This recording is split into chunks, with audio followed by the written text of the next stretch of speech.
Começa mais uma edição do JR 15 Minutos, um podcast da Record que aprofunda as notícias que mais mexem com a nossa vida. Na quinta-feira passada, Sara Raíssa Pereira, de 8 anos, foi encontrada desacordada pelo avô. Ela foi levada ao hospital em parada cardiorrespiratória. Chegou a ser reanimada, mas os médicos constataram morte cerebral.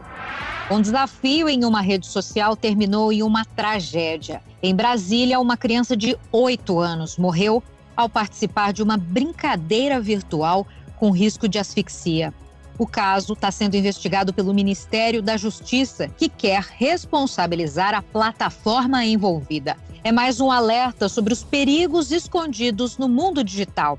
A história ganhou destaque em todo o país e escancarou uma questão urgente: como proteger crianças e adolescentes nas redes sociais?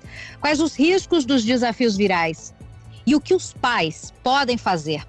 Para nos ajudar a entender esse cenário, hoje a gente conversa com Alessandra Borelli, advogada especialista em Direito e Segurança Digital. Seja muito bem-vinda, doutora. Muito obrigada, olá a todos. Um prazer estar aqui com vocês para discutir uma pauta tão importante e urgente. Bom, também participa dessa nossa edição o repórter do Jornal da Record em Brasília, Yuri Ascar. Yuri, o caso gerou uma grande comoção no Distrito Federal, né? Eu queria que você desse mais informações pra gente. Oi, Giovana. Olá, doutora Alessandra. Giovana, foi um choque, viu? E essa morte, além de impressionar pela idade da vítima, que só tinha 8 anos, gerou um debate importante sobre a responsabilidade das plataformas digitais e também de quem promove esse tipo de desafio. Ô, doutora, nesse caso, a idade é um fator fundamental para essa tragédia, já que a criança tinha apenas 8 anos.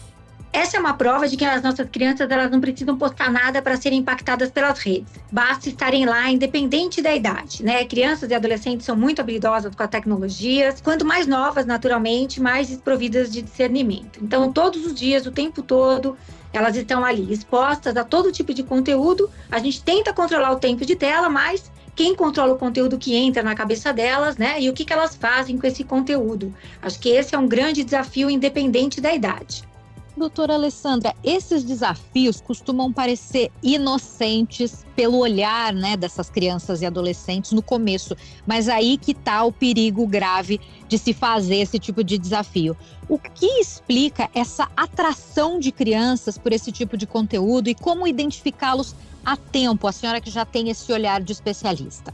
Bom, em primeiro lugar, a gente precisa colocar uma coisa na cabeça importante, nós que somos responsáveis por crianças e adolescentes. Essa ideia de que meu filho jamais faria isso é algo que a gente não pode nunca considerar, tá? Então, acho que esse é um primeiro ponto. A habilidade que eles possuem com os aparatos tecnológicos é inversamente proporcional ao seu discernimento.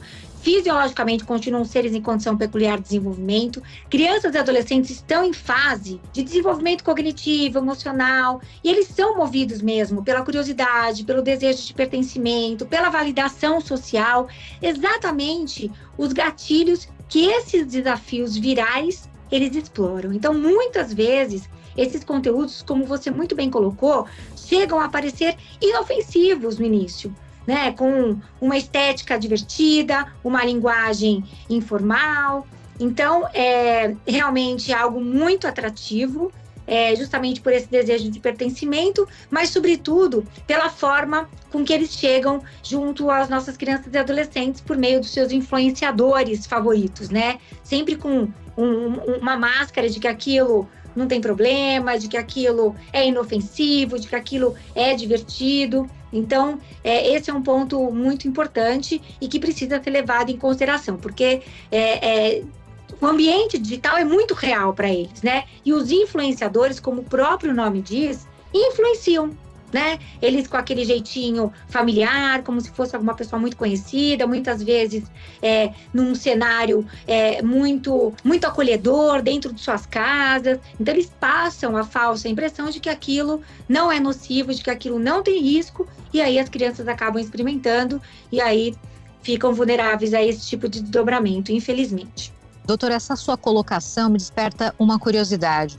Os influenciadores, muitas vezes jovens extremamente jovens, menores de 18 anos, né? Muitos. Eles, de alguma forma, precisam de uma certa limitação, precisaria de um controle. O que a senhora acha em relação a isso, principalmente ligado à legislação? Os influenciadores, eles precisam realmente, primeiro, de uma mediação, né? Principalmente quando a gente fala de influenciadores mirins, precisam de controle, direcionamento, orientação, para que não se exponham nesse ambiente e se coloquem também numa situação de vulnerabilidade, numa situação de risco, né? Numa situação de risco, porque tanto podem ocupar ali a posição de uma vítima, como também de um detrator, de um infrator, incentivando outras crianças a repetirem as suas atitudes.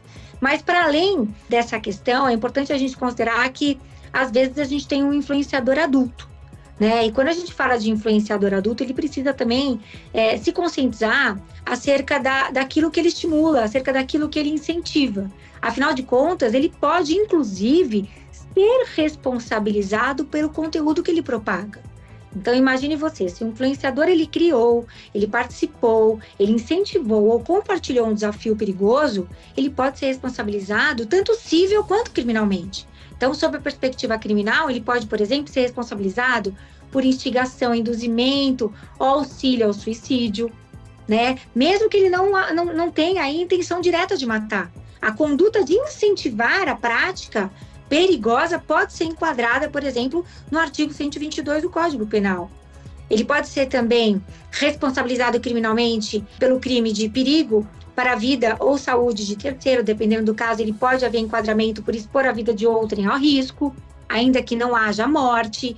Crime contra criança e adolescente, se for constatado que o influenciador expôs de forma direta ou indireta crianças a um conteúdo inadequado, ele também pode responder com base no próprio Estatuto da Criança e do Adolescente. E sob a perspectiva civil, os familiares da vítima podem, por exemplo, processar o influenciador por danos morais e materiais, e a jurisprudência no Brasil tem evoluído bastante nesse sentido, de reconhecer a influência digital como uma forma de poder e responsabilidade, especialmente quando há a monetização de conteúdo, como é o caso muitas vezes.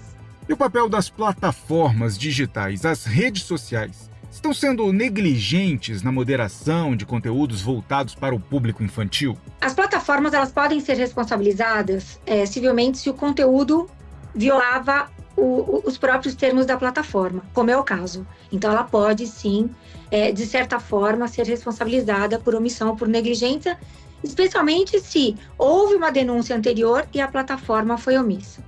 E aí tem também a questão dos algoritmos que sugerem e recomendam esse tipo de conteúdo. Então, a responsabilidade criminal da plataforma, ela pode ser até que controversa, e difícil de ser aplicada diretamente, mas a responsabilidade administrativa e civil, especialmente à luz do Marco Civil da Internet e do próprio Estatuto da Criança e do Adolescente, pode ser cogitada, assim, por omissão, por negligência, e a gente tem, inclusive, um projeto de lei tramitando atualmente na Câmara dos Deputados, que atribui uma responsabilidade maior às plataformas digitais no que se refere à segurança do ambiente digital para crianças e adolescentes. Aqui eu estou me referindo ao projeto de lei 2628. Vamos nos aprofundar mais ainda, aproveitando esse caso recente, né, que aconteceu. O Ministério da Justiça cobrou a responsabilização da plataforma envolvida neste caso de Brasília, dessa menina de 8 anos. O que diz a lei brasileira sobre isso, doutora? E como as autoridades podem agir nestes casos? Bem, nós temos uma legislação que hoje nos ampara, que é o Marco Civil da Internet, que demanda uma notificação preliminar dizendo que aquele conteúdo é nocivo. Hoje, as plataformas, para esse tipo de conteúdo, as plataformas não têm a responsabilidade, não têm o dever, sob a perspectiva legal, de moderar previamente e derrubar esse tipo de conteúdo, tá? Não tem o dever legal, mas tem o dever moral, né? Então, assim, eles poderiam, não deveriam, mas poderiam moderar, monitorar esse tipo de conteúdo e remover esses conteúdos que trafegam por meio de seus ambientes, sobretudo pelo fato desse conteúdo violar os seus termos de uso. Então,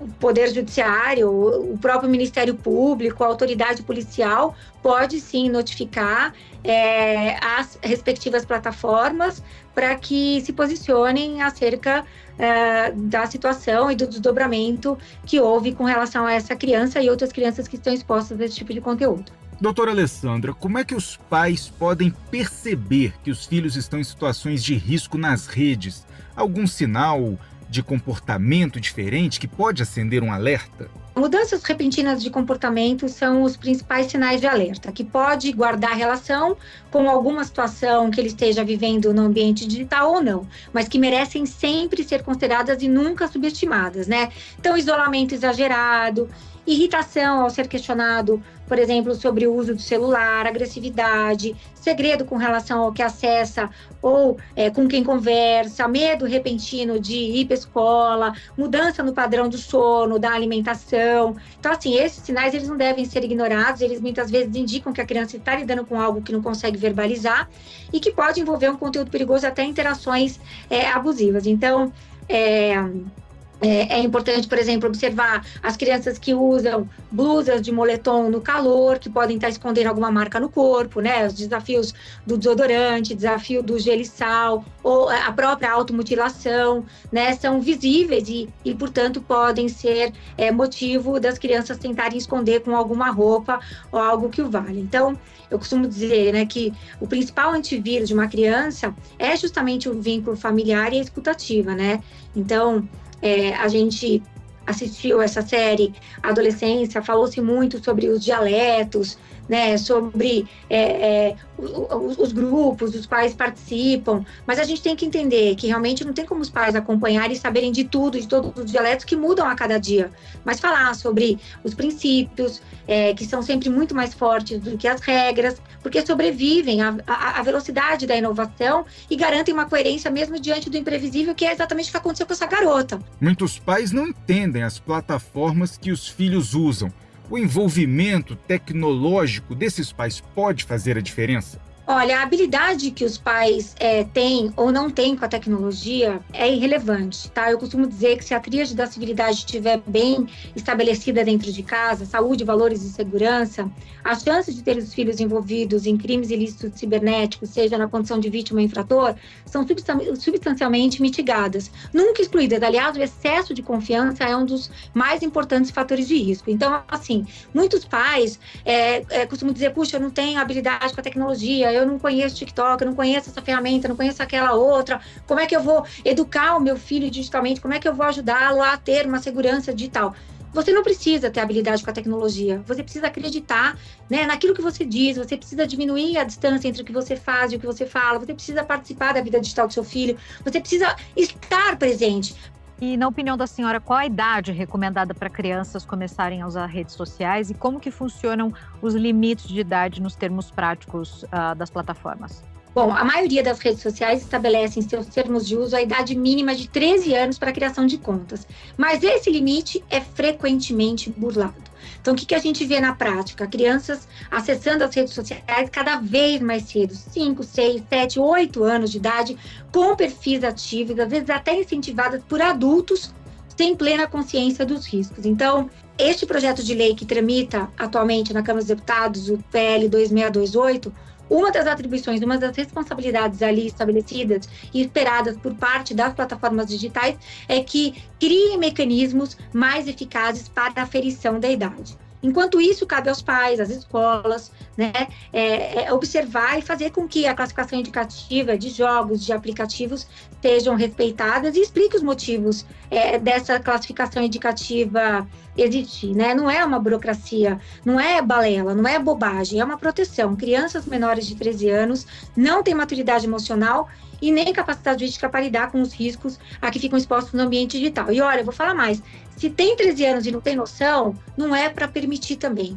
né? Então, assim, 13, 14, 15 anos, enquanto não demonstrar o mínimo de maturidade para respeitar as regras do jogo, é melhor que não tenha perfil em rede social. Você acredita que a educação digital deveria fazer parte do currículo nas escolas? E como elas podem contribuir para um uso mais seguro das tecnologias? Sem dúvida, a escola ela precisa ser uma aliada nesse processo. A educação midiática, a segurança digital, não é mais um conteúdo opcional, é uma competência para a vida.